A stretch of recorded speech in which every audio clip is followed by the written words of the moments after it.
Hi, my name is Shermin and I'm from pastry batch 16. Yes, I have prepared all the ingredients that you have saw. I helped the chef to beat the dough and organize the table. I feel honored helping the chef throughout his site and throughout the demo.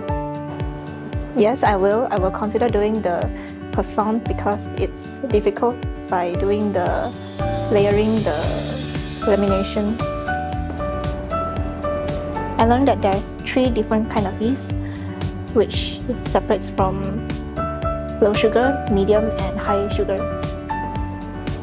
I'm grateful for the chef for sharing with us the experience that he made in the factory industry and the experience that he has in Singapore.